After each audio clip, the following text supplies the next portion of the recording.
Hi, my name's Brody Moore, also known as Liefx, and I wanted to bring back my podcast, but I figured I needed to restructure it and change it with all the things I've learned throughout the years, and the format I had before on the Rocket League Dojo just didn't quite fit where everything had moved to in the scene. So while trying to figure out what the podcast should be, I decided there's no better way to figure out than just to start doing it. And I decided I just want to sit down, press record, and have a conversation with some people in the scene. And these are going to be the result of it. Things may continue to change and grow, and the format might move around as I continue to do these. But for now, we hit record, we have a conversation. There's going to be some Rocket League talk, of course, but things are going to digress quite a bit. And if that sounds like something that's interesting to you, then you're in the right place. Stick around. If not, appreciate you watching this far. But if you do watch through, thank you for clicking. Thank you for watching. And I hope you enjoy whatever it is we're doing here. Hopefully I've already introduced this properly with a preamble here. If not, well, then you don't get any introduction to this. I decided I'd hang out with some friends. We'd sit down and do things a little differently. I thought back to the podcast days of the RL Dojo, and it was a little different. So I wanted to sit down. What better way to start it really is, with the guy that I started my whole new career with, and him as well, Adam Thornton, aka Lawler. I probably already introduced you beforehand, but here's the second one. You deserve 2,000 of them. Yeah, I don't think that's how that works. But we'll take it. Fair enough. Yeah, it's been a while, man. Everybody's been busy, but you've been on a grind the past little bit here. We're definitely going to talk about the studio, but quick, give me how's your energy levels? Because it's exciting what's going on, but obviously there's got to be some burnout. I mean, 3 years of daily content just kind of puts anybody in a funk. Plus, on top of running videos and this and that. Mm-hmm. Even going to majors, it's for us, that's such a celebration, getting to see friends and family and, people that, you've spent so much of your life with.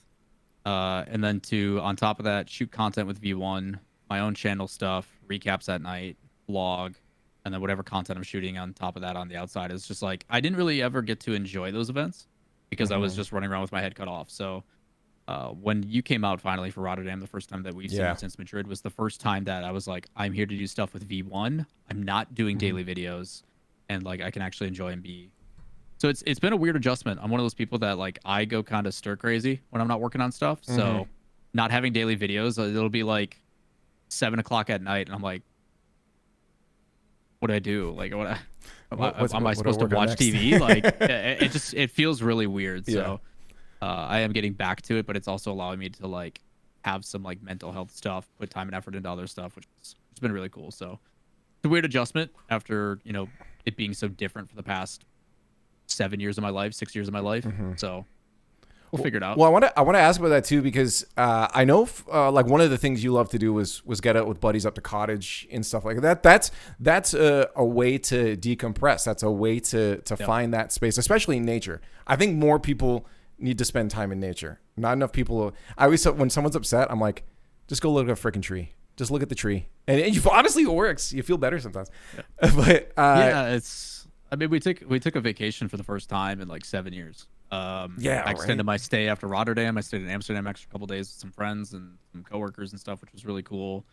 Last week or the week before, I just left town for a week and just didn't care. I'm just I'm gonna go somewhere because I can.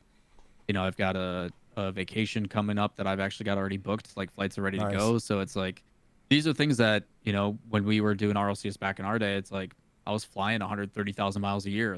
It wasn't a possibility. So yeah, just a lot of focus on the physical and mental health, which has been kind of that way since COVID really did us in. So trying to take next steps in that as well and in other aspects of my life. Where are you going? Yeah, it's been nice, man. Where are you going? Arizona. Why what's in Arizona? Isn't that just a bunch of dirt? You going to make an album with Turtle? Isn't he in Arizona? We're collabing. No, nobody needs me on the track. Yo, who wants Adam I've got some rapping? I'm down for it. I'm meeting the girlfriend's parents. It's a little pressure, but okay. That's I assume it's going good then. Yes. Yeah, it's been the one thing in my life that has been stable, that has been it's tough to to really put into work. That's very happy. That's a balance too, though, right? Like because especially with how much, especially with the studio. Again, we'll talk about that in a bit. But like with the studio, all the stuff you're grinding on, the fact that you had to transition into trying to find, after for the past few years now, to trying to find, okay, what's my footing, what's my content, what can I contribute? That in itself, finding your footing takes so much time, so much mental preparation. To have a relationship now, it is like, do you feel like you've got the time, or is this still like adding on something now to all the pressure and the go of it all?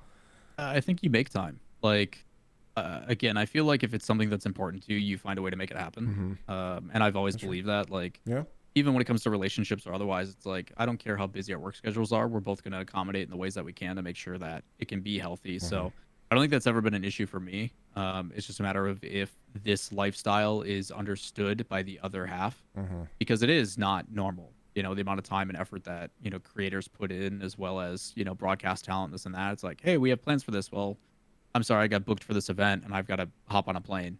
Like, I'll see you next week. It's like some of that stuff is out of your control. But yeah, I think, again, the adjustment phase of post RLCS and getting into the content side and like trying to figure out like selfishly what I wanted to do is definitely a mental grind. And again, you just don't know when that next paycheck's coming. But I also made sure even early in RLCS, like I was one of the few guys that branched out of Rocket League. I started doing PUBG very early and like BR stuff. So I am financially better off than I ever was. You were good at saving too. I was something I could not do. I remember you had really good foresight in just saying, hey, we don't know if any of these careers are going to last. I'm going to make sure that I'm good if they don't. So you've always been good at that. Yeah, I think it's just there's been a lot of opportunities that have presented themselves. Very thankful, obviously, to version 1 and the fact that they treat us the way they do. Like me and Supersonic, we've seen numerous community casters mention it. Like, our situation with them is so unique compared to everybody else's, and obviously 2023 is going to be interesting to see how that evolves, just because of the budget cuts and everything else. But what other casters are contracted? Like, again, everybody thinks that I'm signed to V1, which I'm not. Like, I'm fully freelance. I can go and do whatever I choose to. But like, what other casters not only do their shows, are also in person sometimes, and then they also, because I do have the content creation side, they bring me out as like an influencer to help with other stuff and MC their watch parties and all these other things, even though I'm still not associated to the org. Like, it's a really unique relationship that not many others get to. Like, it is truly the dream as a community caster to be able to be like, hey, this org is really backing you to the way they do. It's a very special circumstance, so very appreciative of that. But yeah, I still do a bunch of freelance stuff and go to PAX and Dream Hacks and all that kind of stuff to work. So between that, the YouTube and the streams and all that kind of stuff, it's like we're doing okay.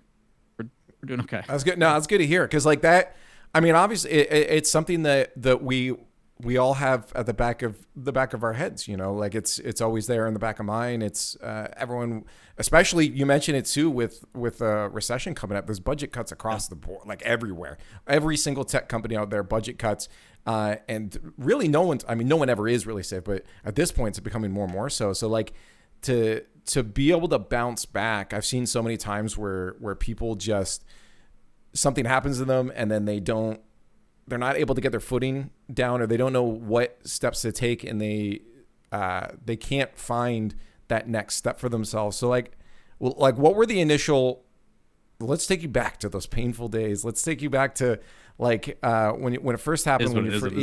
It's like what were the emotions for you going through, and how did you like shut down any negative emotions and just make sure positive emotions came forward to be able to get yourself, like if someone had to go through this right now, what's their starting steps to stay in the right headspace? I mean, I've always been pretty level-headed. I think you and I can both agree on that. Like, I always try to assess things from like level-headed until it's 3 a.m. and we're hanging out in a hotel room. That's a different, yeah. I mean, that's chaos. There's certain things that in inebriated states. Giggle session. Yeah. But no, like you look at the perspective of it, it's like the understanding. Like, I've never had any animosity with Psyonix. Like, we've talked a lot over the years. Like, I still communicate with those guys pretty recently. Like, I'm still doing press for them at these events. So like clearly we have a good enough relationship. But in that moment, it's like reality kind of sets in. It's like, okay, I need to identify what my next steps are. Because again, like next paycheck, like for a lot of you guys, even now, like RLCS is your bread and butter. And if that goes away, it's like, what do you pivot? And I have a lot of concerns for the guys in the RLCS of like, if this goes away and they continue to strip away and we see, you know, more people released, like, I don't know what you guys transition into. Like, I hope as you're starting to see Jorby and Corelli and yourself and everybody else start to make content and stuff, YouTube, like, you guys got to do it before it's too late. You have to get ahead of it and set yourself up for success. Same thing we preach to the players of like, I understand it's not something you maybe want to do, but this is going to give you long-term success after your career eventually does, you know, go away. So, I'm lucky that I've always kind of never put my eggs in one basket and like have diversified. So after I found out the information and had the situation go down and it became reality, you know, I put out that tweet about like, hey, like I'm not coming back. And then I turned off my phone and I watched football with my friends and family. Like I removed myself from the situation. And then it was kind of that self-realization of like, wow, you don't really realize what kind of impact you have on people. Because again, we're always on the grind. We're always pushing forward to the next event, you know, prepping. So to take that step back and become self-aware of the situation and like see the responses that I was getting, it was just like, wow, like you don't really realize like what kind of effect you have on other people. And then to see people that I well respected, like Golden Boy and stuff like that, you know, say the things they were and, you know, kind of have your back, that kind of happened. So all that happened. And then it's like, okay, because I do have the financial stability that I was looking for and set myself up for success. Because you were smart. Try to be easier said than done. It was I basically asked myself like selfishly, what do I want to do?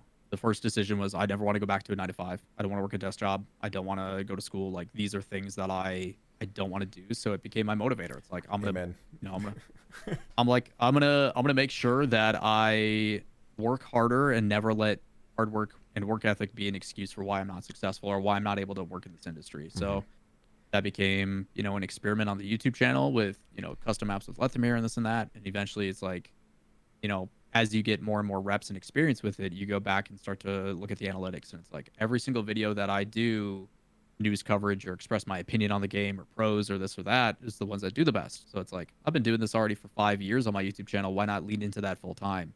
And then it, you know, started to find success and sustainability. And then with that, it's like, you know, every day was like stream 10 to 4 in the afternoon and then record a video. And then after you record the video, you know, you have to edit it, watch it render, make a YouTube. And it's like, I was working 10 a.m. to 4 a.m. every day for like a year and a half, just so I could get enough revenue to pay for an editor to then alleviate some of that. So I had free time to work on other projects. And that's when you saw like the Brawl pop up. And, you know, it's like, you're always just trying to challenge yourself. And then, you know, through the YouTube channel, it's like I got approached by Sportsnet. Sportsnet's like, yo, let's run a TV show. So it's like you just never know.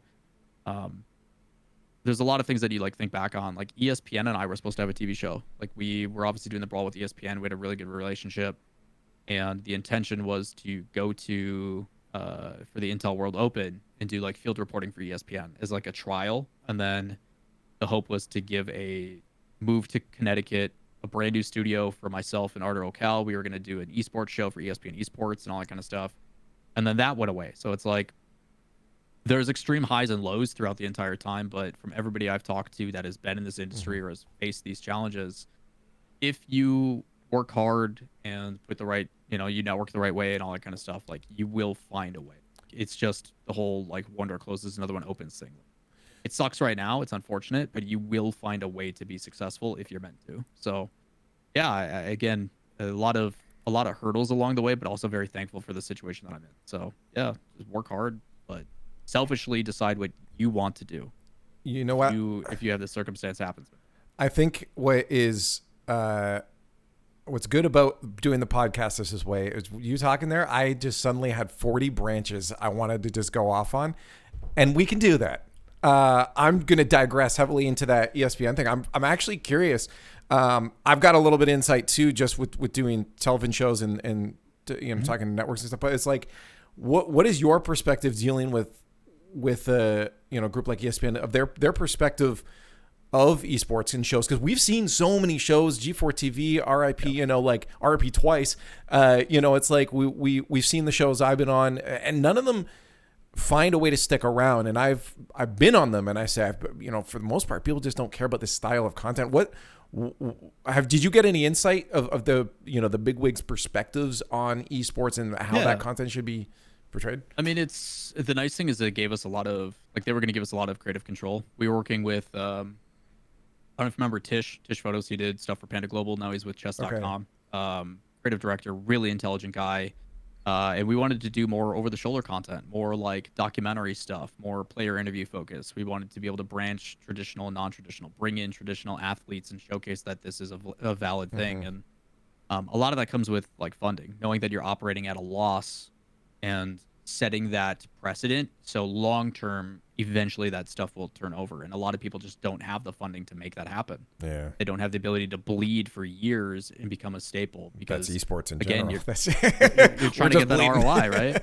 Yeah, you're trying to get that ROI. You're trying to be like, hey, marketing, like we're actually trending in a positive direction. And luckily we were able to do that with Brawl. Like one of the things that I'm really proud of is one of the most viewed embedded programs of all of ESPN esports app is my tournament. Oh, like, that's awesome. You should be proud. That's most, awesome. Like one of the most viewed tournaments of all time. And it's like, I think that's a testament to not only the fact that Rocket League is super accessible, but it is a trend that is following in a different direction. The amount of young kids now that don't pay for cable subscription, but they have ESPN on their phones, they can watch that stuff works out really well. So again, it's kind of that innovation and having the creative freedom to like lean into that stuff. And it's part of the reasons why it's like we were brought on. It's like, we trust you guys to know what you're doing. Let's provide you an opportunity so you guys can create and evolve and see what it turns into. So the difficulty though is then COVID hits and ESPN being in the old ways that they are go, hey, all of our sports are not able to be done right now. So let's cut the one thing that's working. Like, again, but you rely on what they've been successful. They haven't lost money in 60 some years. Why, why break what has worked for you for so long? So again, you kind of understand to a point, but it's like, this is when you guys should be doubling down on the thing that is so positive right now. We just switched online and we kept going and they're like, crap, what do we do? And they fired all their writers. They fired all their staff. They got rid of the entire department. And now they're going to pay dividends long term because eventually sports is going to continue to thrive. Yeah. And they're going to have to get back in when it's more expensive. So I think that's something that is like, we have to understand too, is like, we're so gung ho about esports. Like it's like, well, of course it's going to continue on. It's only steadily gotten bigger since the early 2000s and it's still getting bigger. Right. And so we see that, but then for them, they know, I mean, sports has been decades and decades and decades of this kind of entertainment. So we're definitely in the century area. Yeah. Like NFL's been around for 104, 105 years now. Like, it didn't happen overnight. Like it's come a long way. Yeah. And they know like, okay, well, this is going to be safe. We have to stay safe if we want to be long-term. So it's understandable, but it also hurts as the people involved in that. We're like, we know this is going to continue on. Stay with us. Right. So yeah, it is. It can be infuriating when those bigwigs make those decisions. But here's something that has started to. It's always been. I try to look at like the purpose of the purpose of life half the time, but it's like taking steps back from taking steps back from that though. The purpose of making a product in esports in general is like, it feels like everything nowadays revolves around ad revenue. Like just I mean, you look at the biggest companies in the world, Google, is like, these guys make a lot of their money off of the advertisement. I mean, there's a few companies that do hardware like Apple and that, but it feels like they're not like tangible things. It's like, money is made around selling products, but then it's not the products. Sure, those products make money, but it's Google makes more money from the ads. So it feels like esports revolves around ads. And it's like, what kind of tangible products can we make? Like, it's not as easy as with sports. You can sell tickets and fill up a stadium every week, right? Like you can make, and then the merch that's there too. But esports, it feels a little bit harder to create that tangible product that's not just selling advertising. Yeah, I think so. But at the same time, I look at like YouTubers and this and that, and the biggest sell for esports is it's your ideal demographic. It's 99% dominated male. It's an age where it's like 18 to 35-year-olds. Like, it is your number one consuming point. People that are going to pay and buy the thing that you want the most is exactly what esports is. So I think that has a massive draw and appeal. It's just a matter of having the backing and the numbers to prove like this is valuable. Like, you have a crazy marketing budget every single year to spend on ad space and promotions and all that kind of stuff. And why not this thing that literally ticks all the boxes of what you want? It's why I'm super surprised that Psyonix hasn't really been able to secure more. Like, I'm glad they just picked up Ally or Ally or whatever the heck it is. But like, it still surprises me that both endemic and non-endemic, that obviously Psyonix has to be very, very safe about what sponsors they bring in. But I am surprised that they don't have more, considering how perfect of a product Rocket League is. So, Well, again, it's much more difficult than we make it out to be. But yeah, I think, especially now with the way that the world is trending for 2023, like people are cutting back. They want more of a surefire thing. They don't want a pipe dream, early investment with a hopeful return on investment later. They want, like, give me the proof, show me the numbers, and then we're going to come in way under than what we normally would have anyway. I guess the days of like $20,000, like, here's a sponsorship thing for 20K is, it's not like that. Yeah, I guess I want to phrase it better, because I don't think I said it. It was like, how do companies bring that product to first party, right? Because with advertisement, it's third party, right? Like, you're reliant on that outside. Have you ever had any ideas that you're like, oh, we could do that? I mean, here's a simple example of, like, for instance, watching an esports game in VR and selling a VR ticket for people to sit in the stadiums with proximity comms. I think I think the easiest way is, like, you look at Dickey's Arena for the World Championship, and a lot of missed opportunity. One of the benefits of being around version 1 is, like, I've been privileged to also learn through osmosis and work alongside their partnerships team and this and that, and, like, kind of see how the actual corporate side of things work. And it's like, you're seeing these people that are worth billions of dollars, 40, 50, 60 billion dollar corporations that are like, this literally feels like the NFL 40 years ago. And I'm like, this is exactly why you should get involved, because you have that knowledge and that foresight to be able to say, this is what it could be, but now we have the chance to control that narrative and innovate and find a way to do this. So the opportunity is there. You just got to find the people that are willing to take that risk. That's always what it comes down to. You have to find the people with the money in the corporate that are willing to double down and invest and get in early, even though it may not have the same level of enticement. And that comes down to then the partnership teams and everybody else involved to promote it or pitch it in a way that makes sense, that they get their investment return, but it also appeases the fan base. Like, again, I think esports consumers are very self-aware of, like, don't just shove ads in my face. I don't care. It's going to be a deterrent. So it's more so innovating a way of, rather than spending millions upon millions of dollars for a Super Bowl ad for 30 seconds just so people see it, how can you do it in a way that is actually engaging or is going to be well received? I think that's the disconnect, is finding a way to find a unique and exciting way to engage that appeases both the sponsor as well as the people in partnerships and the fans and everybody else who are actually the ones receiving the product. So again, it's gonna take some time, but eventually someone's gonna figure it out, and then you're gonna see it boom in esports. It's gonna happen. It's just a matter of who figures it out first. Can you figure it out? Do you have any ideas? How do we bring this revenue first party? How do we? For anybody, it's not just, it's like Psyonix or anything, for everybody. What are your ideas? What's your $1 million ideas? Put them out there.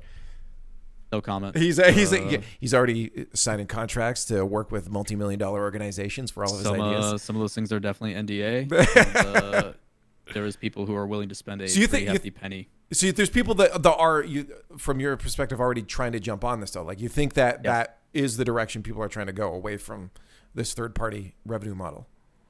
There is people who understand the opportunity in esports right now, looking at it the way that it is, the way that the ecosystem is provided. And it's even better when they get to come in person and see it with their own two eyes of like, wow, this is better than the traditional sports game I went to, and we are missing out on this opportunity, this opportunity, this opportunity, this opportunity. And you go, yeah, and they go, I gotta tell everybody I know. Like, it is going to happen, and it's going to be sooner than people think. So, yeah, there's a lot of things I would love to provide. Specific. Spill the beans. No. I will say there's a lot of money to be made in this industry right now. Yeah. Well, I mean, you talked about the demographics. That's 100% true. I mean, again, maybe we got that bit of that recession coming up over the next few years, but it's going to bounce back right after that. So that's the question now, is for these companies, is it better for them to try to stay involved in a grassroots element in any esport that they're already involved in, say it is just a sponsor, or say it's a company trying to work with a first party company to generate a product, do they put things on hold right now? Or I mean, like, obviously we're not big wig billionaires that have made a fortune doing this stuff. Yeah. But I mean, what is your opinion on what they should do over the next couple of years during like a recession? I mean, right now with esports, I think the crazy thing from like third party watching is that a lot of these esports companies were overvalued significantly. Oh yeah, no kidding. And then you got crazy crypto deals and this and that, and are going into things that are not solidified. See all the difference with blockchain and everything else. You see the FTX deal, which is a massive scam. When you're talking overnight, TSM lost $320 million in revenue over 10 years, just like that. And it's like, well, yeah, that's what happens when you invest and you take this deal that's kind of not solidified. It is a risk. So I look at the companies that and the orgs that have like actual backing, venture capitalists, things that are stable as long as the economy bounces back like it always should. These are people that are going to stay afloat. And then you look at these other companies that have kind of tried to be on the forefront and make these adjustments and make these investments. And all of a sudden it's like you're firing employees left and right. You have massive layoffs. You are not paying people on time. You're not able to pay out on the projects that you've promised. And you're doing all these things because you've been able to get away with it for so long. So while it sucks and you're seeing a lot of people kind of being left without jobs, I think you can talk about the EG guys as a prime example. Which is unfortunate. These are people's livelihoods, and you think you find sustainability, but we all know there is no sustainability in esports right now. It's just not a thing. I do think, just like COVID, it is going to take us to go through a refinement period, and it is going to make us better long term. Yeah. Just like COVID showed, like, you know what? Not everybody needs to be in the office 40 hours a week, because people are more efficient when they can just focus in on what they have without distractions. You're saving money on electric bills and office spaces and all these types of things. The traditional expectation of what work has been in the workforce and the labor force for the past 40 years needs to change. There's better ways, more efficient ways to do it. And the same thing can be said about esports. Esports is still a baby. It's only been around for like, what, 3 decades? Like, yeah, there's a lot of things that if people are willing to take risks and move forward and take those appropriate steps, like, you could be a trendsetter that isn't bleeding money all the time, but that is always easier said than done. You know, at the end of the day, I'm just saying this through observation and my experience in the scene and what I've seen. But obviously, things are significantly more complicated than what meets the eye, and there's a lot more factors. And shoot, look at the complications of even like a roster change. Imagine that, but you're talking billions of dollars and, you know, hundreds of employees, and like it's insane. So yeah, way easier said than done. Yeah,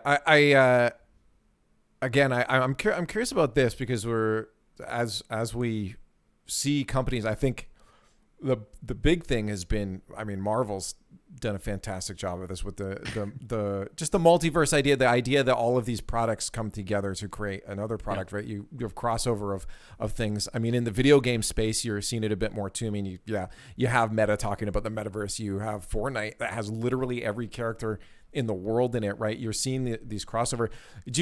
If we take that to the next level, do you think there's a way for companies, whether it's developers, whether it's entertainment companies like your organizations, to generate a product that allows someone to, again, instead of trying to rely on a third party, just advertising in this one entertainment space here, to create a multiverse or a metaverse for that company? You know, if we just target out like G2, V1, whatever, an organization can then say, hey, instead of showing advertisement here, we're advertising another product that we make that people go there and spend money. We're advertising, again, a VR ticket, or we're advertising a theme park. I don't know. I'm just throwing it. But like, do you think that maybe that's a way that companies, they should look more holistically at their product rather than relying on that, again, that third party? I just don't like the idea of relying on third parties. I think it's, I think it's really difficult. Like, I think if we take a big step back and look on the outward end, love or hate Fortnite, it changed our industry. It did a lot of really cool things, and money was just thrown because Epic has unlimited with their royalty model with their engine. But I mean, you can look at Ninja as a prime example. Love him or hate him, the guy transcended past video games and changed the industry and gave the opportunity for gamers to not only secure like ludicrous contracts, both him and Shroud getting out on the best end of that with Meta, but it really showcased what an influencer in the gaming space can be. I think that's where it stems from, is understanding that with your target audience, these creators have a lot of influence and power over the typical demographic from 12 and up, right? Like these are people that are extremely influential, and it is up to the creators to make sure that, you know, they take the responsibility and do that the right way, because of the moralities behind it. But I think organizations are starting to realize the weight that these creators have, and by using them and utilizing them the right way, then they can start making content of their own, and then the revenue source is that ad revenue that Google and everybody else is willing to pay so much for. So, you know, you're seeing how successful it can be, where an esports organization like 100 Thieves was shit for years. They didn't win anything because it's not easy to win in the LCS and everything else. It took them like 3-4 years before they had a successful season. But they had incredible branding. They were a clothing brand. They made awesome content with big names like Valkyrie and Courage and Nadeshot, and that revenue became reliable. Like it was something that they can build off of. I mean, I haven't looked at 100 Thieves content in a long time, but I bet you, I mean, dude, I'll do it right now. Yes. If I pull up their YouTube channel, let me read their views. Like 68K, 100K, 118K, 150K, 60K, 130K, and that's like daily content, sometimes more than once a day. So you're averaging roughly 50,000 views per video once a day. And like revenue states that if you pull roughly 400,000 to 500,000 views based upon ad rates, you're averaging anywhere from $3,000 to $5,000. And that money can then be reinvested, and it's like that is sustainable, and that allows you to then take that revenue as you continue to grow. I suppose so like, again, it's like there is ways to lean into that type of stuff and grow from it. It's just what that next step is going to be, how we get to the next step past that. Like someone's going to figure it out, and it's going to be the new trend, and everybody's going to hop on. I'd say though that the influencers are still and like again, like you're never gonna, like, having ad revenues is still always going to be good, but I think maybe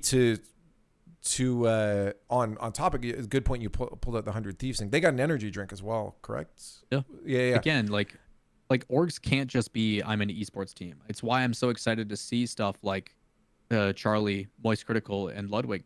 Whether you love or hate them or anything like that is two powerful influencers that have a lot of experience in this space. And not only are they insightful on the fact that they know what goes into making like an influencer happy and like the things that you should take care of, but when Ludwig's putting out a video or Charlie's putting out a video and it's pulling 1 million+ views every single time, you can double down and continue to increase your own. I mean, look at Mr. Beast. Mr. Beast is the most subbed to YouTuber. Like he's got like 125 million subs, and his channel is literally about giving back to people. Yeah. And some people still get upset about it, but like, yeah, at the end of the day, the guy's pulling in massive revenue. You see how he innovates by having subtitled versions of all of his content, or dubbed versions of all of his content in hundreds of languages. And like, love him or hate the guy, like he has understood that not everybody speaks English, so let's branch out of that. We have gaming channels, we have this, we have that. Like, well, he's also branched out into other products. Again, I still feel like the advertising is like a layer here, but you need that found. What is if we take away advertising, what is my product? And he started to do that. Okay, let's make gamer snacks. Let's make a food chain. So he's smart, and that's what I'm thinking. Like everyone should be, in my opinion, aiming for is that product you can still sell. If all that advertising money goes, away, he loses his YouTube revenue, right? Like it's gone. Yeah, like I look at it in the most simplistic sense of big name YouTuber starts secondary channel, right? I'm selling this content. I want to start a cooking channel. That cooking channel that has no videos immediately pulls 10, 20, 30,000 subs, which takes some people decades to build.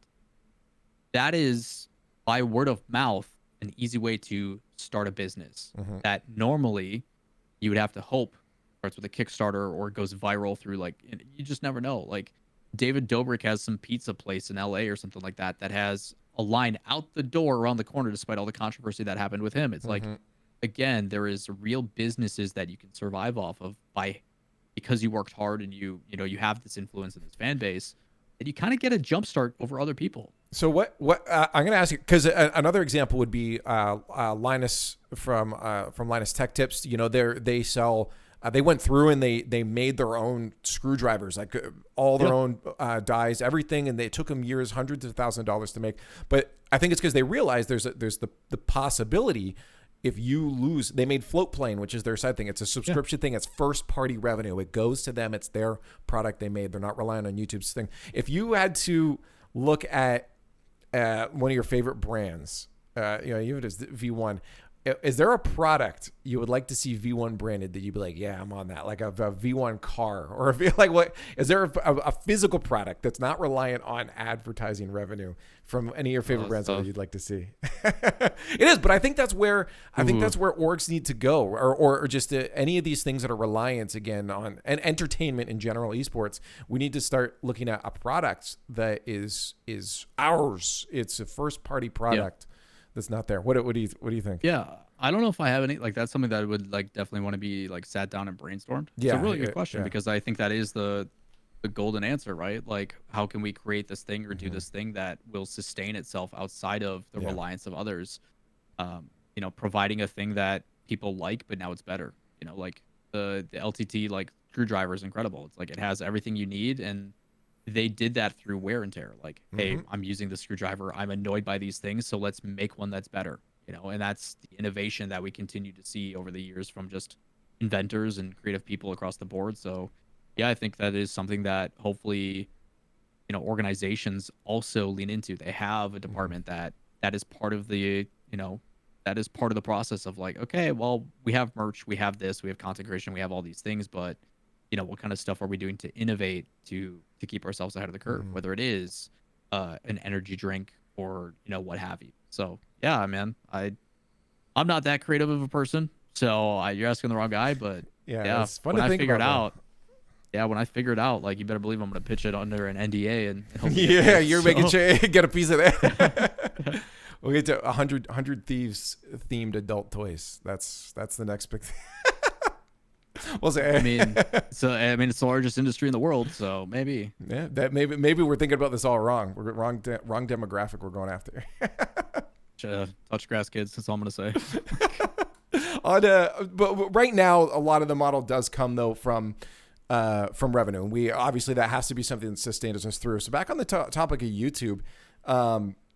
And for you specifically, one thing I want to do with these podcasts is see if I want to try to learn as much as I'm gonna extract the information out of your brain, because I've been on my own grind, and I'm so obsessed with analytics and trying to figure patterns. What is it that what's my click-through rate? What is my retention? How do I increase that?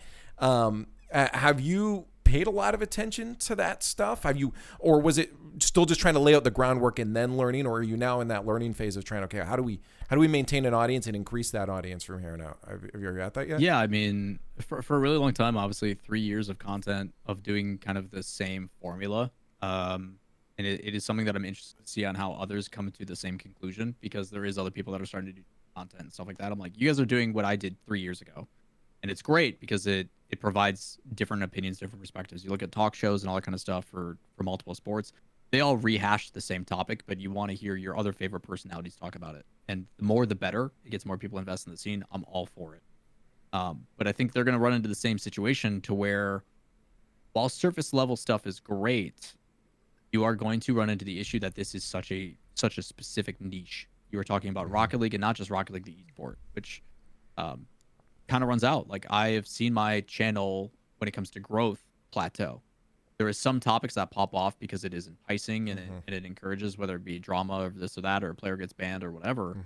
But as a standstill, like, it doesn't go up or down. It's stable. The people who love it, and that's it. So, through analytics, I recognize long form content, passion projects and pieces, high production quality is the play. And it's like, I'm going to reinvest in myself to see if I can provide that. And it is a risk, 100%.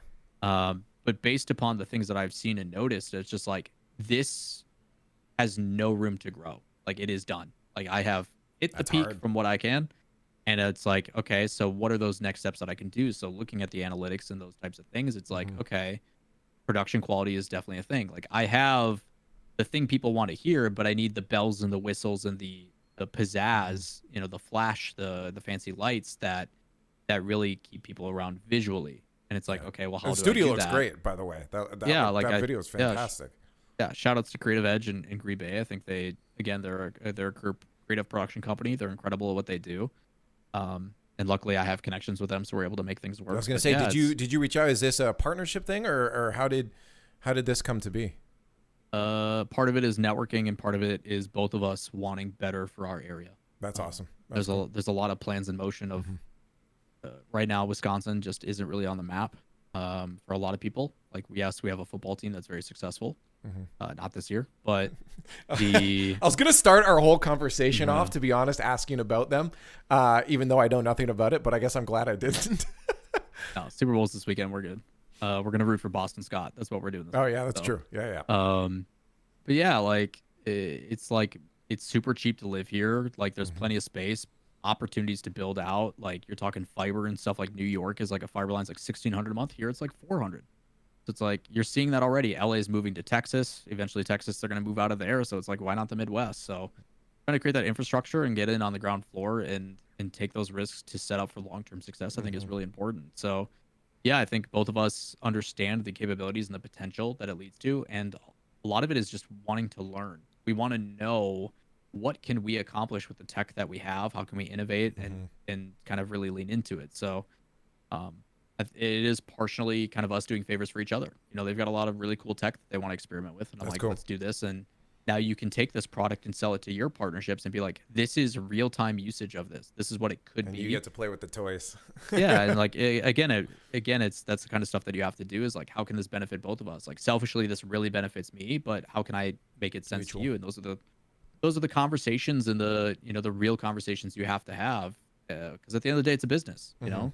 Studio time is not cheap. It is between using like an Ursa 4K camera and having staff and studio space. Like it's very expensive. So yeah, there's things like that I'm very lucky that I have built the connections that I have, and I'm able to work with the people. And you've obviously been here before. The Midwestern nice is definitely a thing. So, but we're not both unrealistic to the fact that at the end of the day, we need to both get paid. We need to make money on this. So how can we do? So yeah, it was definitely a looking at the analytics and kind of noticing the trends of where things were going and how to do that. And it's like, I can't grow or be better if I'm spending every day making a video. It's just not possible. You have to have a whole infrastructure change. Yeah. So it's like it's a massive risk. Like I have lost, I don't even want to think about it right now. But like the revenue that I was pulling from YouTube is pretty much negligible. Like I make no money off my YouTube channel. Yeah. And before it was enough to pay my rent like 3 times, 4 times over. Because of the new ventures that you're trying to set up, the new foundation. Yeah. But those are the investments. Like I told myself like it's going to be risky, it's going to be scary, but I'm reinvesting in myself because I believe in it and I'm passionate about it. And it's something that again is not going to be just like 3 years ago when I was trying to build my channel in the first place. I have to be willing to take that risk to find and try new ideas and see what sticks and what doesn't, which again goes back to the analytics. And so far analytics show that retention rates are higher, click-through rates better, watch time is significantly better, and people that do watch are dedicated. I know people who have already told me it's like, that video came out, I made myself a drink, and then 40 minutes went by. And like to sponsorships, I can sell that now. I can turn around and be like, this is a show. People are sitting and watching dedicated and not moving from their seat for 40 minutes. That has some That's good retention. That has some pull. Yep. Yeah. So those are the types of things that you're seeing, but it has to be done in a right way. Is that your average right talent to do it? View was 40 minutes, or is like obviously with views there's always like a good probably 40% average drop at the beginning. But yeah, I mean I'm very lucky that the fan base I have is primarily older. So they're okay with just throwing it on and sitting through it. Yeah, I throw like a lot of people use my content as like a podcast. They'll hop in free play and just listen to it, and they love because it catches them up on stuff while they're still able to multitask. You know, I know a lot of people who will put in like an earbud and like walk around the house getting stuff done, but then they treat it that way. But I'm trying to both provide that while also give the visual appearance that people also like to make sure they want to tune in. And it's a lot easier to have that happen when you're not watching a video every morning for 10-15 minutes. You just like Last of Us has been blasted on socials for HBO. Give Great me show, a by the way. Saturday night. Yeah, it's been fantastic. Give me a Saturday night. Give me an hour of your time. Hopefully less than that moving forward, like 30 to 45 minutes. And that's it. And you're good. And then you don't have to pay attention to Twitter. You don't have to pay attention to Reddit. You don't have to, like, out of sight, out of mind. I'll see you in 2 weeks. Here's everything you need to know. Out of sight, out of mind. Sounds a lot easier and frees up a lot of time for a lot of people. So, and that's feedback that I've gotten. Everybody I talked about going to this like long form stuff was like ecstatic. They're like, I prefer your long form rather than your short form. So it's like, it wasn't a like a non-educated decision. Like there was definitely a lot of thought, and it was. I talked about making this change well over a year ago. So it's like a year of analytical diving and like checking all the numbers and stuff like that to be like, okay, I can finally do it. Yeah. And like putting those plans of like securing a studio space and yeah, man, it's exciting, but it's scary. Oh, dude, it's terrifying. But like it's a good terrifying. It's another challenge, you know. Like I'd never want to become complacent in my career, whether it be a broadcast talent or otherwise. So yeah, we're taking massive risks, and that's just one portion of what I'm working on. So yeah, I'm assuming that anything else you can't talk about. Hopefully a video out either this week or next week. That'll be a lot of fun. Nice. That's okay. That's good. Hey, you have to keep making moves because again, it's I think part of what drives it is the fact that we enjoy doing this stuff too, right? Like that. I think that. Oh, I love what I do. I'm very lucky to do what I do. I could be, you know, working retail 9 to 5 and hating my life and dealing with Karens all day, or I can be sitting on my couch scripting out a video and something I'm passionate about. I'll take that any day of the week, even if it means taking a risk and not having the same revenue as stable as it wants. Hey, I guess I feel like people that take risks though are people that are living a bit more. I mean, hey, and nothing to people that I know people that are like, you know what, I want a stable. I want to work this job the rest of my life. I want to have 2 kids. I want to have a spouse, and that's to me happy. I will die happy even if I never leave my city. And people are okay with that. And if that's your life, that's too. But for me, I feel like the only way that you're living is if you're experiencing as many emotions that the human mind is capable of experiencing, and throwing yourself into stuff like this. Again, you're going through excitement, you're going through pride, you're going through happy moments, then you're going through scary moments of this whole thing happening. You're sad when something doesn't work. You're going through depression when you're like, okay, am I not good enough to grow anymore because I'm stagnant, right? There's so many emotions, and to me, and I'm assuming you're going to feel the same then, is that the more emotions you're feeling, the more alive you are. Yeah, I think you know, I encourage a lot of my audience to be critical thinkers and challenge themselves and this and that. Like I'm a firm believer that, like, how are you supposed to grow unless you put yourself in uncomfortable positions? You know, if you're complacent with what you have, like I truly don't believe that you're gonna like grow in the way you could. We talk about being well traveled, what that actually means. It's like, yeah, I love traveling because I get to learn new cultures, new people, new experiences, different perspectives, all those things which make you more well-rounded. So I think that same thing applies to content. Unless you challenge yourself or, you know, you try different things, while it may not be successful. Like I personally right now don't care about views at all. It literally does not matter because I am just trying to learn. I'm trying to look at the analytics that matter, which is retention rates, when they drop off, what kind of things that are being said. Like this first year is just learning. I know I'm not going to operate at a profit. Not going to happen. Not possible. But if I can learn something and then continue to innovate and get better, like I have the value I am getting is I am spending money right now to invest into learning and becoming more knowledgeable about the thing that I'm working on. And it's a long-term goal, you know, and that's totally fine. So yeah, challenge yourself. You have to. And if not, you know, no power, you know, power to you. If you're happy. No power to you. Yeah, like, yeah, I said that completely wrong. But like, power to We're you. clipping Like, it and sending it. yeah, but like if you're happy with what you have and that, you know, you find enjoyment and fulfillment in that, like awesome. You know, like I'm never gonna everyone's got their own be life upset to about live. that. But yeah, I think there's something to be said about creators or people in the space. Like people get really deterred. Like the amount of times that you and I have had to field the question of like, I want to be a caster, how? And my response to that is you'll never make it. It's hard. You just won't. And a lot of people go, wow, that sucks. That's rude. And then they're deterred by it. It's like, that's the issue.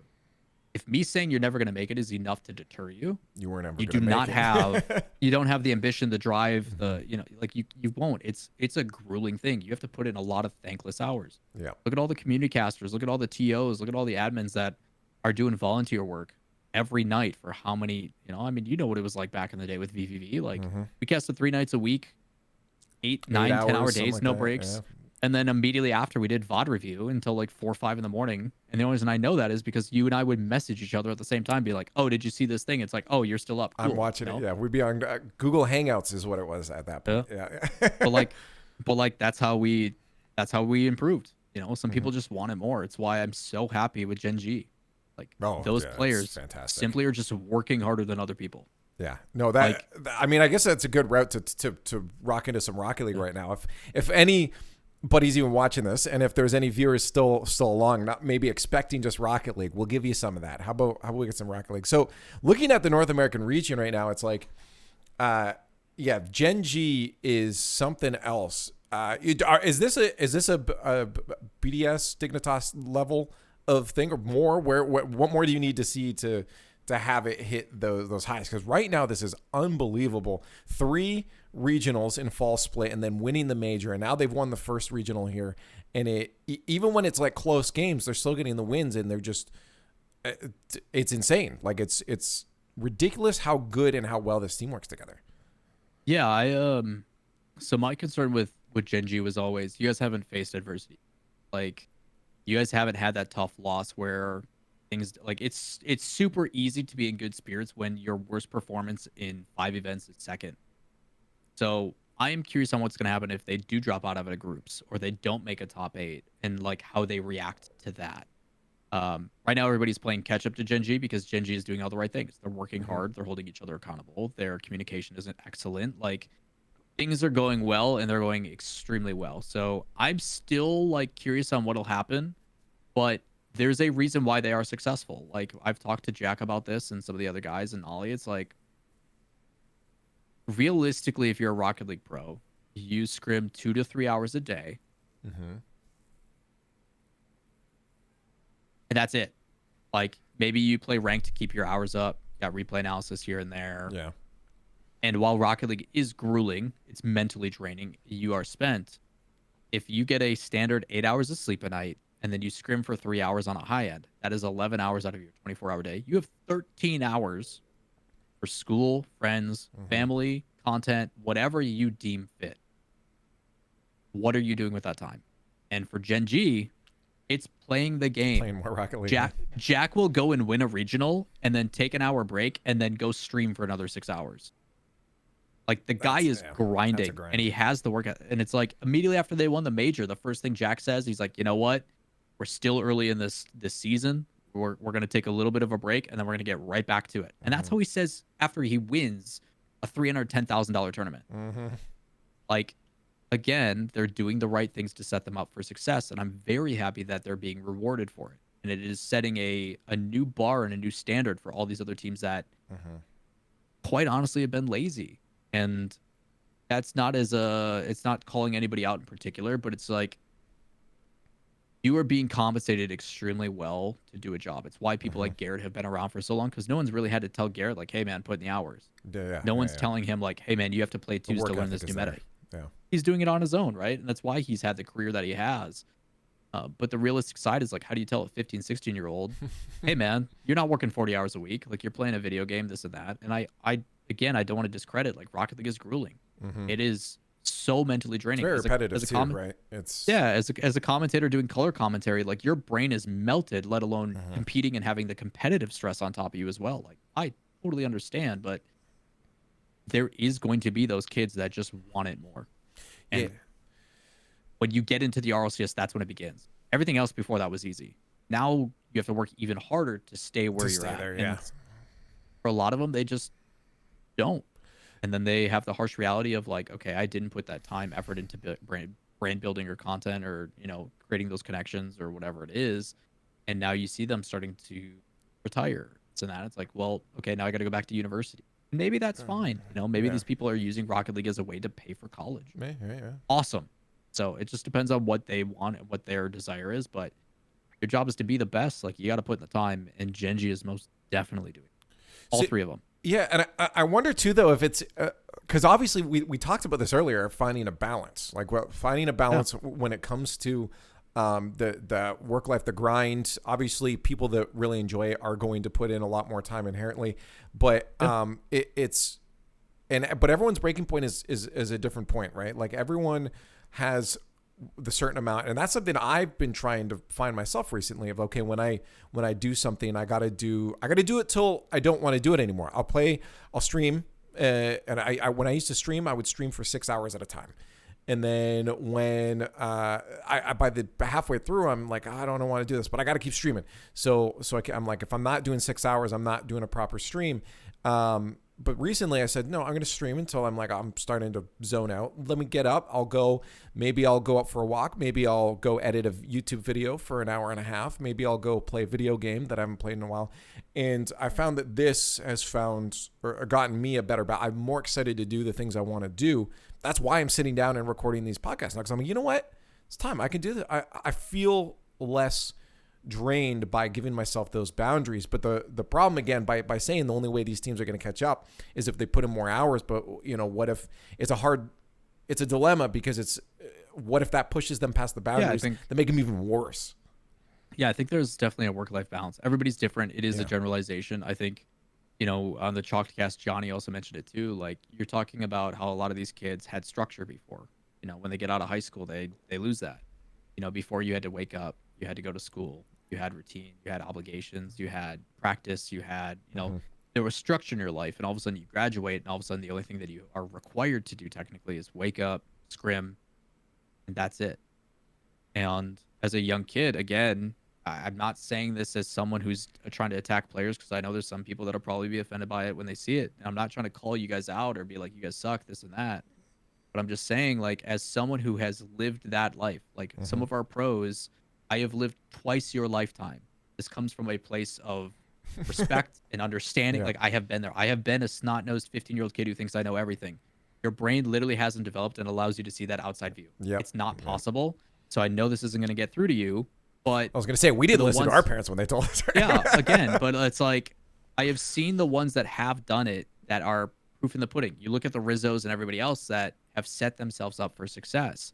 And it's like, here's a prime example of this. But again, waking up at a decent time, getting a full night's rest, working out, working on your physical and mental health, the balance between personal life and work life. It's why I commend Nolly so much. Nolly moved to an entire different country. And despite all the scrim and practice he's putting in, he still made sure to go outside. He went shopping for retail therapy. He went and experienced new foods and stuff around Toronto. He put himself out there because he knew sitting in the same facility all day, every day was not healthy. And it's like, I can't be the one to tell you to do that. You have to identify what those things are, those things that allow you to get through the day or find fulfillment outside of just like Rocket League cannot be your life. You can put time and effort into it, make it your job, really, really be passionate about it and work hard. But you need to find fulfillment in other things too, because what happens when you have that bad regional? What happens when you have a really tough loss? What happens when you have to find a new team? Your life is over. So yes, invest in relationships with people you care about, friends, family, significant other, whatever it is, because at the end of the day, when Rocket League goes away, what do you have? I have working out. I have my physical health. I'm invested in this hobby that I have. These other things that make it so the tough things aren't as tough as they were. And it's like, how are you supposed to tell that and encourage a 15, 16, 17-year-old kid where the realities is their only job in life is supposed to do their homework and chores and make sure that mom and dad aren't pissed off. And now they're thrown in front of millions of people under scrutiny, and they got to listen to Reddit think of some fabricated nonsense of why they should or shouldn't be kicked. And it feels like everything they're doing is still for other people. I mean, the homework. Yeah, and it's so tough. Like I cannot imagine what it is like to compete at that age and deal with the societal pressures, as well as the way that social media is so instant. Like well, that's why I'm honestly on the side. I feel for him. Of having the age raised to 18. I am definitely on that side. Everybody's like, yeah, Jack, you're so smart. I'm like, guys, I talked about this 9-10 months ago.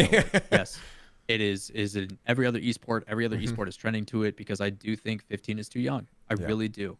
And it sucks, but you put in a grandfather clause and retroactive it. But I do think it is a step in a direction just for the well-being of these kids.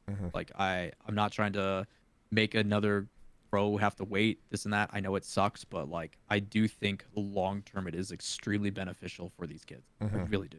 Yeah, no, when I was 15, you know, I was tweeting about like emo Linkin Park lyrics, right? Like, you imagine how as a personality, if I was doing that right now and I was followed by 50,000 people, how cringe everyone would be about. Like, it'd just be Again, like I'd be destroying they're forced myself. to grow up. You're forced to grow up so fast, and like for all of us, like obviously as the ones, like the casters are always the older ones in the scenes, usually the way it goes. But like, you know, when I came into the scene, I was 23, 24, which is still older than like 99% of all the pros. So like I started my esports career and I still had so much growth and learning to do. Like I think back of the difference between me being a freshman and me being a senior in high school. Massive difference in perspective and life experience and everything else. And that's only over the course of 3 years, 4 years. So knowing that if players could start at 17, I think 17, like your senior year, that way you have the ability to decide if you want to take like a gap year or if you want to invest in college or whatever it is. Like I think it's a good in between to where it's like you're kind of in that pivotal moment in life where it's like, okay, I need to make some decisions. Yeah. I have a decent career path. And if I decided not to go pro, at least I can go into collegiate, you know, get my college paid for, you know, there's opportunities. So I think 17 is what League of Legends did. I know Valorant's doing that. And like they just added and implemented their grandfather clause. But again, that also comes from the other side of like psionics. Like hopefully schedule continues to get to refined and we create some opportunities. So it's not like these guys are working a 10.5-month season with no breaks and a 6-week off season. And, you know, like, there's things that can be done both on the organizational side as well as like in your own personal lives that set you up for success, both mentally, physically, as well as just your well-being. At the end of the day, it's like you care for the kids. You really do. You want them to be successful and mentally stable, and you're seeing more and more that people are tweeting out about like the stresses and the strain they're going through. Squishy, Like, Monkey Moon, yeah, a bunch of them are just, Squishy, which I think is Monkey Moon, important Arsenal, too. like and I commend them for good. being open and honest about that stuff. It's something that, you know, obviously when we were growing up as a guy, it's like, you have to keep that in. Yeah, like you need to feel it in your chest and you need to bury it down deep until it destroys you when you're 30. It's like, you know, like, no, be open, be honest, and be willing to communicate and be vulnerable with each other. There's so much hate in the world and so much shit that's going on. It's just like terrible to see. It's like so much easier in life. And again, not something as a perspective that I had until I got older, but it's so much easier to be happy, like genuinely happy for your friends, your family, and their successes than it is to feel jaded or slighted because you weren't part of that. You know, it's like, who's got the time, man? It's not important. I don't know.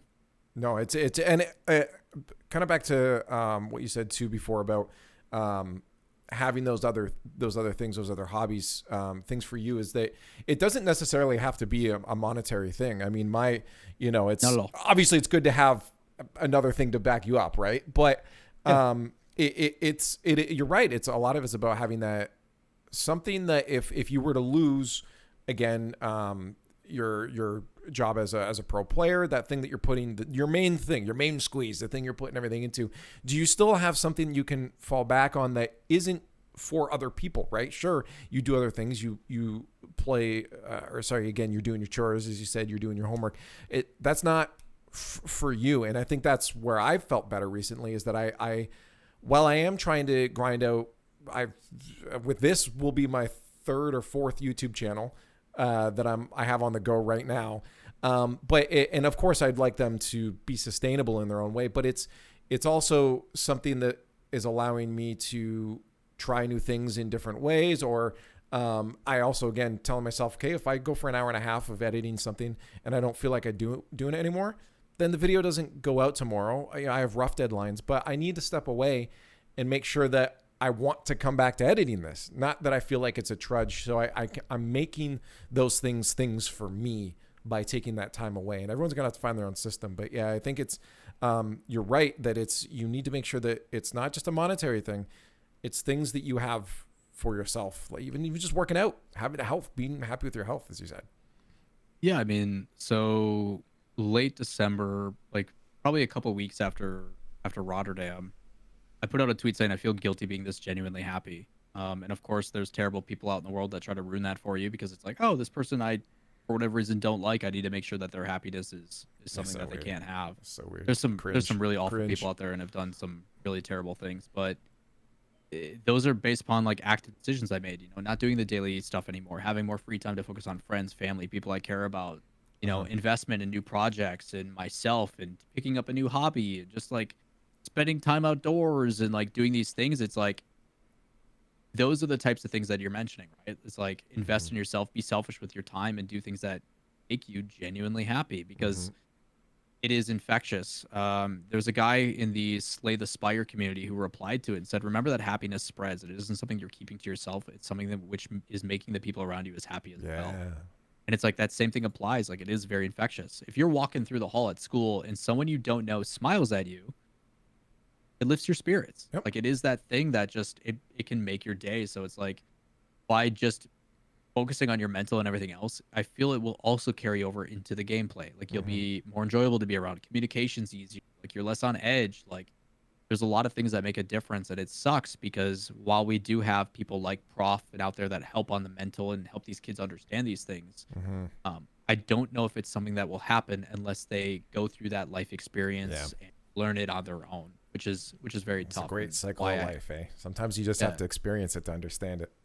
Yeah, which is, again, like, there's a lot of things that have been happening on the timeline lately. I'm like, I mean, they got to find out somehow. Like, I can't baby them through this, but they'll, they're going to figure it out. And we all go through it, like, you're dating that girl, you know what? That girl's going to break your heart. We all know it. We all see it. We see it. But like every guy has had that big breakup at some point in his life, and it destroys him, but we come back stronger, that allows us to, put in the hours and focus on, other things. Again, it's that perspective that it is very tough to expect a 15, 16, 17, even like these young 20-year-olds to understand that when they live such a different perspective on life. Yeah. Again, when I make the joke all the time on my stream, when I was 15, I went to soccer practice. I barely did my homework, and I tried to get Becky's number. And I did not succeed at Becky's number ever. So like F in the chat. That like those were my responsibilities. Don't be a terrible person to my parents because they provide for me, do chores around the house, etc. But like my expectations of what my obligations were in life were very low. Yeah. I was not traveling across the world competing for hundreds of thousands of dollars with people who rely on me. Long-term contracts that I was signing for like an insane amount of money, and then performing in front of fans and this and that, and the pressures. It's like I do not have a single clue of what that was like at that age, and I feel for these kids because it's got to be tough. It's got to be so tough. If this is an out there question, if we could connect our brain and share certain experiences with these younger folks, do you think that would be better because then they can see it through your eyes, your perspective of the things you went through? Or do you still feel like there's value in them actually experience it? Do you think as a society we'd advance so much faster if we could like hive mind share the ideas with a younger generation? I think it is a good concept, and like I think we would progress a lot faster, but I also think that cheats them out of the experience. I do think it's really important for these people to be able to experience the things in their own way and react accordingly. I think we'd lose a lot of individualism. Whether you love or hate Zoomers or all that kind of stuff, I think the biggest thing I love about that generation, they are very accepting. They're very welcoming to other people and cultures. Also, they give us the word yeet, which I got to say is a fantastic word. And I really hope that eventually makes it to the Webster Dictionary, because it's a great description of just aggressively throwing something without control. I don't know. It's great. I'll give it to them. So I think, again, like as great as it would be to encourage and educate and kind of get through that annoying process, I think that's where the patience comes on us. The onus is on us as the generation to be like, you know what? I was also there. I also had to go through something. I have to be the bigger person. Frustrating as it is, even though I told you, I want to shake you. Like, hey, I told you. Like, what are you doing? Why didn't you listen? But yeah, I did the same thing. I did the same thing when I was a kid, and it's gonna history repeat itself. That's why I'm now the old man get off my lawn kind of mentality. Like, again, it's a part of life. So yeah, I think it's on us to have that perspective. But I think it would be cheating these people out of that experience, and for them to come to those conclusions on their own through their own experiences, and to take that away from them would have a huge detriment. So for your experiences right now, just looking to the future with all the projects and everything you have on hand. What is your short-term success, and then what is your long-term? I want for people that are fans of you, what's the expectation for your goals, so that they can maybe from the outside look and be like, oh, that's cool, he's hitting his goals. He's not hitting his goals, he's a complete failure. No, but what are your short-term and long-term goals? It's gonna happen anyway. I'm giving everyone ammo for the comments, so you in 6 months, if he doesn't do this, guys, start chirping him in there. Yeah, I think short-term goals is I want to hold myself accountable. Again, I mean, as someone who's freelance, there's nothing forcing me to get out of bed every day to make these videos or work on these projects, right? So it's I'm holding myself accountable because I have made it public. I need to put out these daily videos. That's no longer the case. There's big projects with a lot of production quality, and I want to continue to improve and make those better. Whether it be this new show I'm working on or these other projects that hopefully get released over the course of bi-weekly or whatever it is, the heavy carbug type videos and stuff like that, being able to produce and make unique and creative content that hasn't been seen before in Rocket League, continuing to push myself. Short term, I want to make sure that I stay consistent with that. Whether it be 3-4 videos a month or every 2 months putting out 5 to 6, whatever it looks like. Short term is that. Long term, I want to help an org be part of a team. It's something that there's been a lot of individualism, obviously, in your career over the last 7 years, 8 years. But I would love to become part of a team and have that team environment and that investment, and help use the experiences that I've had over the last 7 years of working numerous positions in this industry, and make an actual impact. I would love to be part of the big conversations, the leadership, the organization, when you look at ownership groups and stuff like that, the board members, I would love to have the opportunity to work my way up and get to that point where I can actually help make the decisions that matter, and be part of a team. Because everyone else is dumb, and they need to stop making dumb decisions. No, I think again, different perspectives, both traditional, non-traditional, and stuff like that. PC way of putting it. Yeah, different perspectives. They're wrong. No, I mean, it's totally true. There's so much to be learned in this space. Yeah. No one has the answers from people that come from different industries, and it's when you get a collection of people that are open-minded enough to hear each other out and have that discourse or that conversation, it's only going to lead to some pretty awesome stuff. So yeah, I think just getting the opportunity to do that and learn, because I think that's what it really comes down to is while I have experience in this space and have seen a lot of different things, what works, what doesn't work, I'm also not opposed to being told hey, this is why we aren't doing this thing, this is our perspective on it. And it's oh, shoot, I didn't even think about that. That's awesome. That's only going to help me become better as a person or as a business person or whatever I'm focused on. So yeah, I think I'm going to continue to try to put myself in those uncomfortable positions and learn from different experiences in life, whatever that entails. I don't know what it's going to look like, but it's exciting. It's exciting to think about. Putting yourself in these investments right now with that's an uncomfortable position. You mentioned you feel like things are going to come to the Midwest. I mean, you see JamesBot too tweeting out with the studio that they've got over in Michigan as well. I don't know. It feels like a few people are thinking this is this something that you truly believe a lot of stuff is going to come that way in the United States? I think it has to. Again, the infrastructure is going to continue to build out, but you look at the cost of everything, it just makes sense. Yeah, we had a guy from New York who immediately was I used to live in Green Bay where I'm from, and he's yeah, I'm moving. I can run this exact same production company remote as everything is gone, and I can do it for a sixth of the price through renting costs, overhead, and everything else, and I'm still going to pull the exact same revenue I did when I was in New York. What am I doing? So I think you're going to continue to see that, which is going to help this economy grow and flourish. You're going to see more tourist attractions and development in the city and grants. And again, that opportunity is there. So it's just a matter of who's going to do it first. And you're already seeing it in the areas like Milwaukee, Madison. You're starting to see it in Chicago. You're starting to see it in, I don't know if I would go with Grand Rapids, Michigan as the staple, but James is hoping it is. that's home. So it's when nothing else is going on, it's yes, I would love for Wisconsin to be known for sports, dairy products, in esports. Why not? Throwing another one on there. Yeah, like why not? Like what do we got to lose? Yeah. So the grant money's there. Schools, colleges are invested. Like there's a chance for a really good infrastructure. It's not going to happen overnight, but Yeah. it's the same thing. Like you look at these big tournaments and conventions, they run in places like Indiana now. What's in India? I don't know. Like the Colts, cool. Like again, there's a lot of opportunity that these people are seeing how expensive it is to run things West Coast, East Coast, etc. And they're like, well, why don't we just build it by a big airport and bring people here for cheap? What's your thought? Because recently here in my local area, a college, Conestoga, has started their esports program. They just got their initial round of money and budget put into it, and they want to do more later, where they've got the LAN center set up. People can just go and play on their off time. They also have dedicated setups for their teams. They have a few teams across different esports. They have a team that's trying to play for the CRL, and for Rocket League.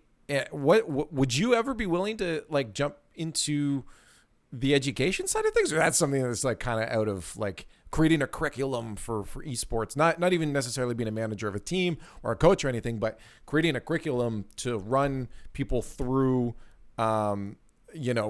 setting up a broadcast and teaching people from the radio section to do commentary, or the people from TV broadcasts to do switching and directing and stuff, or setting up a holistic, year 1, year 2, year 3, year 4 straight through curriculum. Would you ever be interested in something like that, or is that?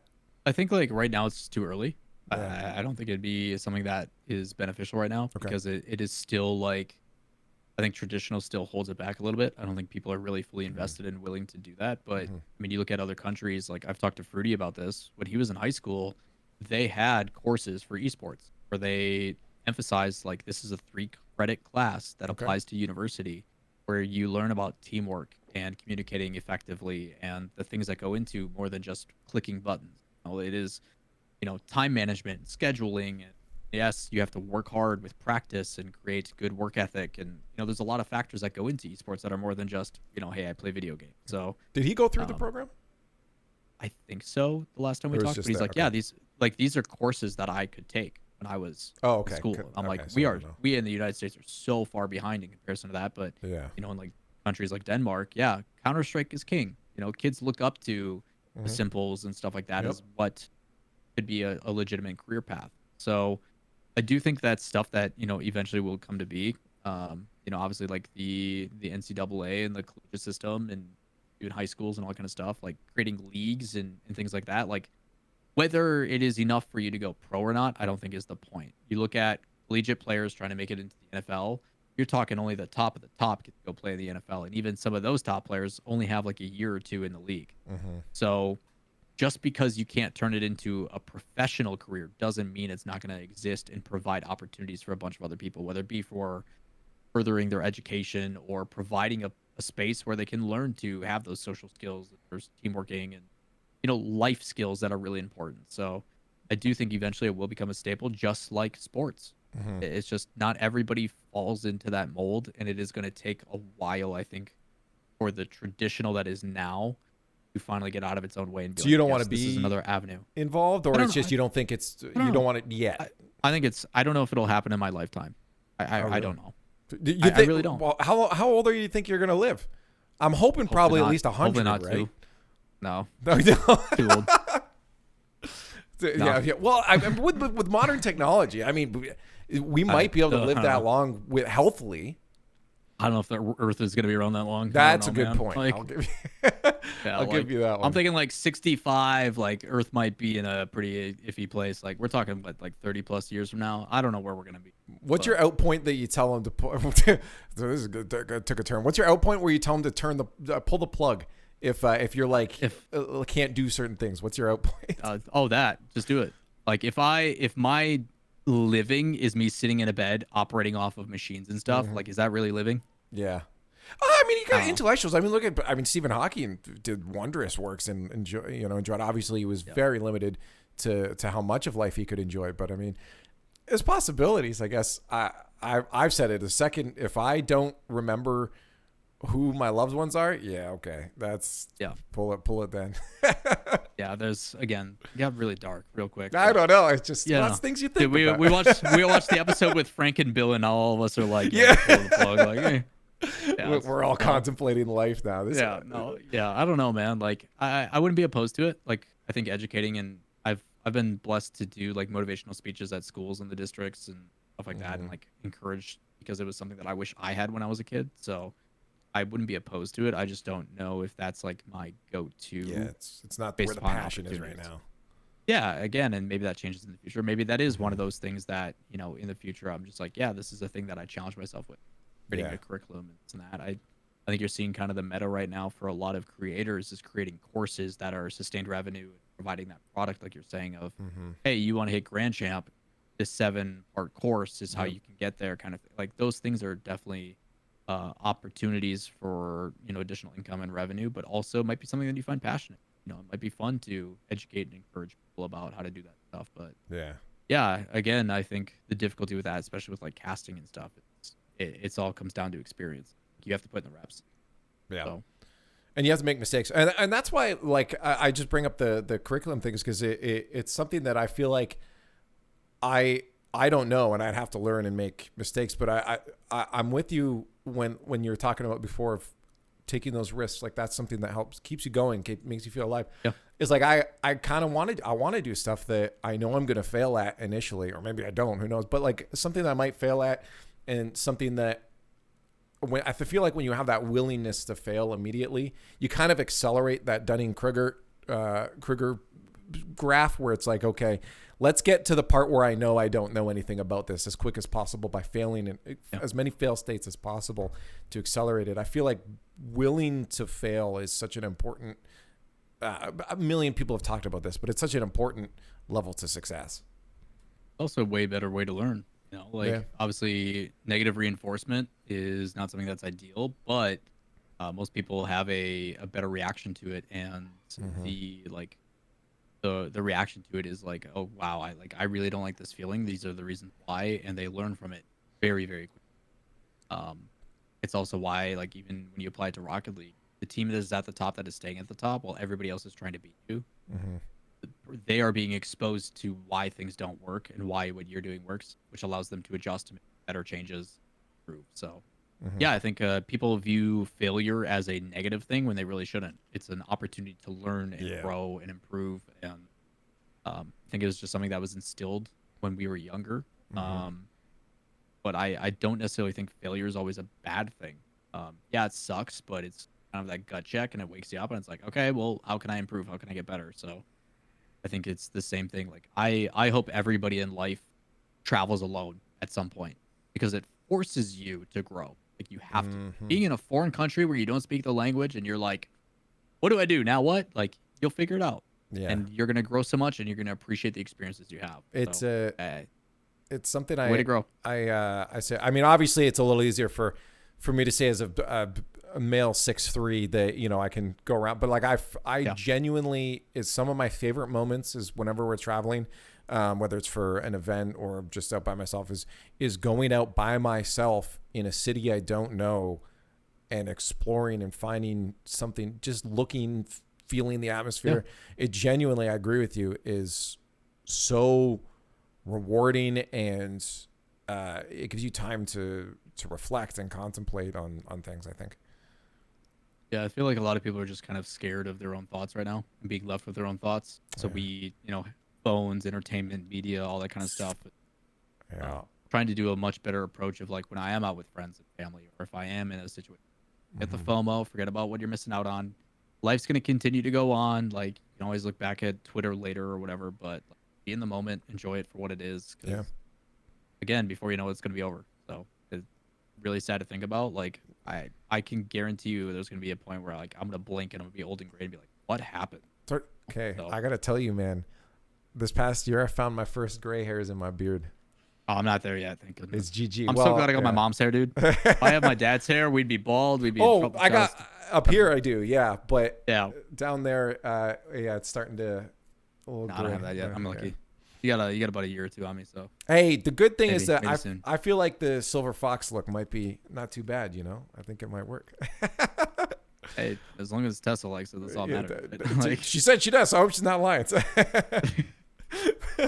But you know, I that's why I'm doing this podcast, is I feel like I wanted to sit down and just talk to people. I mean, I of course I always just write notes just to make sure if I think of something. With ADHD, it's easy to forget stuff, but I didn't once look at any of the topics or anything I wrote down. I just sat here, we chatted, and I listened, and I asked the questions. I wanted to absorb things out of your head, and I want to do that more with people, because I feel like it's something that we don't do enough. Again, we're on our phones, especially with just the attention span, with things like TikTok ruining our attention spans. Is just to sit down and do this can almost feel physically uncomfortable for a lot of people, but it's something that I think you kind of have to do. Have that moment of silence where no one says anything.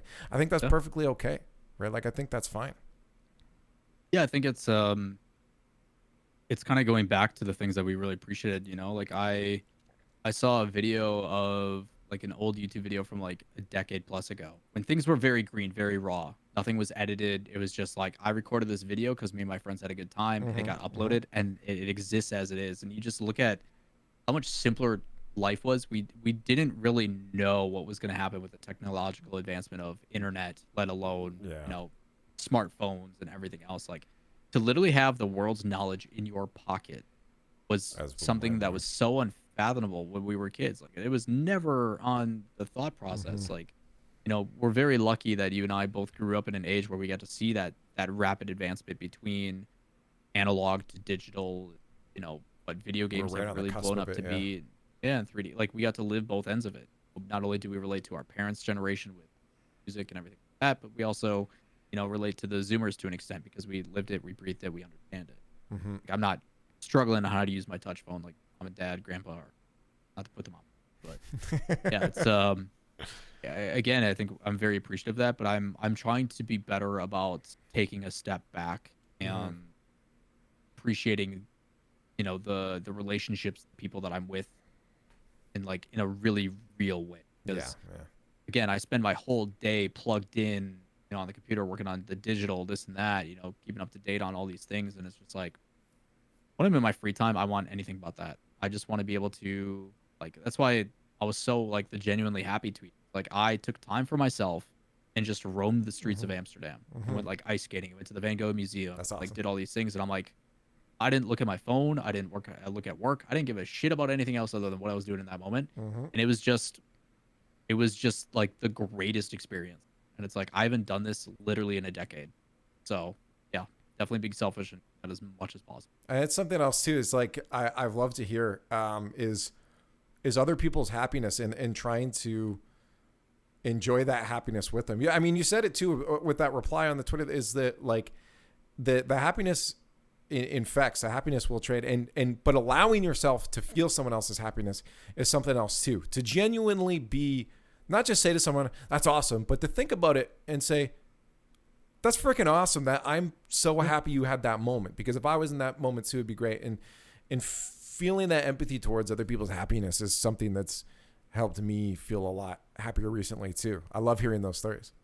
Yeah, I think it's as you get older and you get wiser and you start to allocate. We're so wise, man. We're so wise. No, I think it's just through life experience and stuff like that, you start to put into perspective the shit that actually matters. If nobody's ever read it, The Subtle Art of Not Giving a Fuck is an incredible book about allocating what actually matters to you in your life selfishly. Like, what do you actually care about? And why are you allocating time into what some rude person said on the internet or this or that, which is obviously very difficult with the public space that we are. But I'm not going to lose sleep overnight over some person who just, like, I put out a video and some dude was like, glad to see that, you know, you can afford a shirt, but when are you going to get sleeves or this or that? And I'm like, dude, I didn't get my tattoos for you. Clearly you can just tell me you don't like my tattoo. But like, I'm not losing any sleep over that. Like, it's just, I'm like, I don't know what's going on in your life to where you feel like you have to care so much about my physical appearance or this or that, when you could be spending that time and effort on your loved ones or your passion, your hobbies.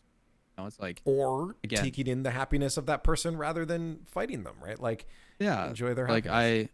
I just don't understand like why that is. Like obviously this 2023 so far on the timeline, especially for the Rocket League, there's been a lot of negative stuff. There's been a lot of criticism or trying to bring people down or get canceled or like this kind of stuff. It's just there's been a lot of that. It's just like, man, I don't know why people chose 2023 and are like, I'm picking violence. This is what I'm going to allocate my time into. So it's like again, just trying to surround myself with the people that genuinely I can be happy for, and supportive of, while also trying to do the same thing for myself. So yeah, it's there's not enough of it in the world. The world's a pretty rough place nowadays. I think part of it is just that we've been conditioned to just assume that the person on the other side is immediately going to disagree with us, and we take a defensive stance immediately without.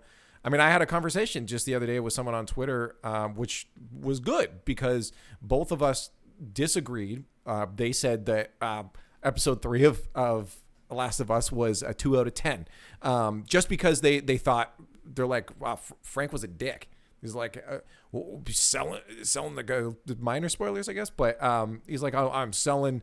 He's selling his gun without asking him. Like which kind of, I guess he's got a point. It's kind of a dick move, right? But for Bill, that was something Bill needed in his life to teach him something. And if Bill is happy, that's all that matters. And that's the perspective I took from it, right? And we had a conversation that was just a very long Twitter thread.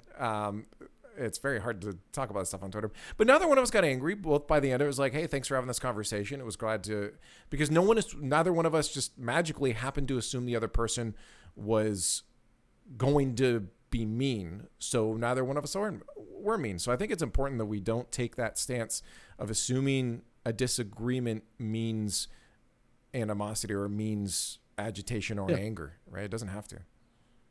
No, I think it's this balance between like, again, pros, creators, this and that. Like at the end of the day, we're just I think a lot of people forget that, like, because you can sit behind your keyboard and anonymous and this and that, you can make these claims or say these things and no repercussion. And it's tough because you see it obviously a lot on the pros where because they are competing, and again, the right to criticize is there, but it's like people forget at the end of the day, like he's just a kid, he's just a person, he just happened to stumble his way into his circumstance where he finds himself lucky to do what he loves, or whatever it is. Like people forget the human side and the human element of thing, and it's something that I try to remind people about as much as I can, because there is a lot of mental health issues going on and all that kind of stuff. So yeah, at the end of the day, we're just people, trying to figure it out as well. Like, I don't know what the heck I'm doing. I'm winging it. Always have been. So I feel like we're going full boomer mode though. We're telling people, get off your phones, go outside, and we're turning dad. Oh no. No kids for me. Yeah, I like to stay up at 3 a.m. and play video games and not have to deal with the baby too. I'm with you on that one. On that though, you've been talking all day because you're again on the grind. So I just gotta say, man, it was a blast to sit down and chat with you and have a talk like this, because it's been too long. So first off, thanks for taking the time. Always, man. Don't say always. I'll be calling you tomorrow. But I also want to. Most people watching this are probably already going to know where to find you, but it doesn't hurt in case anyone stumbles across this and is still here at this point. Where is that grind happening for you right now? Liefx on all socials. Liefx.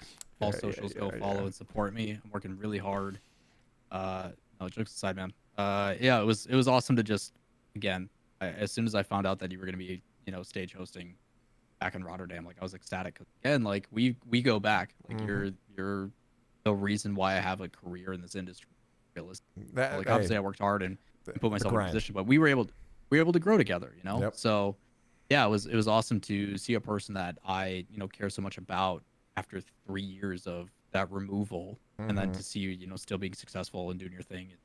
You're still the same old goofball you always have been is really rewarding. So again, I think we're very lucky that in this industry that we get the opportunity to travel and meet up with like our friends, our family, once every 3 to 5 months, whatever it is. So yeah, awesome to see you, keep pushing through and doing your thing and just catch up. That's why, again, like I'm always going to take this call. Like obviously we both live busy lives. We have other things going on. There's so many things that are happening, but yeah, it's like you always want to take the call for the people you care about. So, yeah, man. Who gives a fuck what I'm working on or what I'm doing to find me? Like, none of that shit matters. It's Lawler everywhere, so go do it. But I gotta show you soon to my new wrestling move that I'm working on. So you need to still make that compilation video. Yeah, oh, that's true. It's been 5 years. That is true, and I gotta try to find them. But that's and make a 5th channel. It'll be fine. A 5th channel. Yeah. The grind continues. Hey, anyways, thanks so much, man. It's been a blast, and maybe we'll have to do this again sometime. Maybe in the studio, maybe if I can somehow make my way over there. So that would be super cool. I would gladly have you out. Hell yeah. So you always got a place to stay. Hell yeah. Okay, cool. Well, we're winging it. And if you guys are enjoying it, you know what to do. Subscribe, notifications on, and hopefully you guys are enjoying these conversations with people. I don't plan on stopping them. We're trying to absorb and learn as much as possible. And I hope you learned with us today. So shout outs to Adam and shout outs to you guys. Thank you so much for watching, and we'll see you in the next episode, I suppose.